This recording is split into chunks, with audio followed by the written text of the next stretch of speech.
নমস্কাৰ ফ্ৰেণ্ডছ, স্বাগতম জনাইছোঁ পুনৰ এটা নতুন জব এডভাৰটাইজমেণ্ট আহিছে আৰু সেইটো আহিছে আপোনালোকৰ নৰ্থ ইষ্ট ট্ৰেন্সমিশ্যন কোম্পানী ফালৰ পৰা আহিছে। তাত মেনেজাৰ, ইঞ্জিনিয়াৰ, ছুপাৰভাইজাৰ পোষ্ট খালী হৈছে। আসাম, ত্ৰিপুৰা আৰু মেঘালয়ৰ কাৰণে আছে পোষ্টবিলাক। নৰ্থ ইষ্টৰ আপোনাৰ হয় এইটো, তো অসমৰখিনি অসমতে পাব চাকৰিটো। তো পোষ্টবিলাক কেনেকুৱা ধৰণৰ, কোৱালিফিকেশ্যন কিমান লাগিব মই সকলোখিনি জনাই দিম আপোনালোকক। প্ৰথম পোষ্টটোৰ নাম হৈছে এছিষ্টেণ্ট মেনেজাৰ প্ৰজেক্ট ৰেগুলাৰ হয়, আসাম, ত্ৰিপুৰা আৰু মেঘালয়ত আছে। তাৰ কাৰণে এডুকেশ্যন কোৱালিফিকেশ্যন লাগিব BE নাইবা BTech কৰা হ'ব লাগিব, মেকানিকেল নাইবা ইলেক্ট্ৰিকেল নাইবা চিভিলত, লগতে 4 বছৰ কোৰ্চ কৰা হ'ব লাগিব। অৰ্থাৎ আপোনালোকৰ BE BTech সেইটো 4 বছৰ হ'ব লাগিব। লগতে আপোনালোকৰ এক্সপিৰিয়েঞ্চ লাগিব 6 বছৰ। এজ তথা বয়সটো হৈছে 35 বছৰ ভিতৰত হ'ব লাগিব। 2 নম্বৰ পোষ্টটো হৈছে ইঞ্জিনিয়াৰ প্ৰজেক্ট ৰেগুলাৰ হয়, আসাম, ত্ৰিপুৰা, মেঘালয়ত আছে পোষ্ট। BE BTech নাইবা মেকানিকেল ইলেক্ট্ৰিকেল চিভিল 4 বছৰ পঢ়িব লাগিব, লগতে 3 বছৰ এক্সপিৰিয়েঞ্চ লাগিব আৰু বয়স 30 বছৰ ভিতৰত হ'ব লাগিব।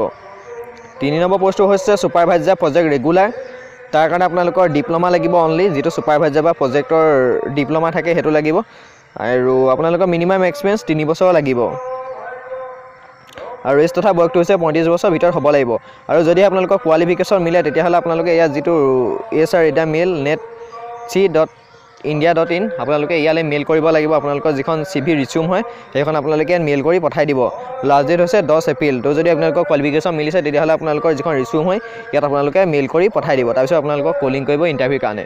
তো ভিডিঅ'টো ইমানখিনি, ভিডিঅ' ভাল লাগিলে লাইক কৰিব, কমেণ্ট কৰিব, আৰু যদি চেনেলটো ছাবস্ক্ৰাইব কৰা নাই ছাবস্ক্ৰাইব কৰি চাইডৰ বেল আইকনটো দবাই ৰাখিব।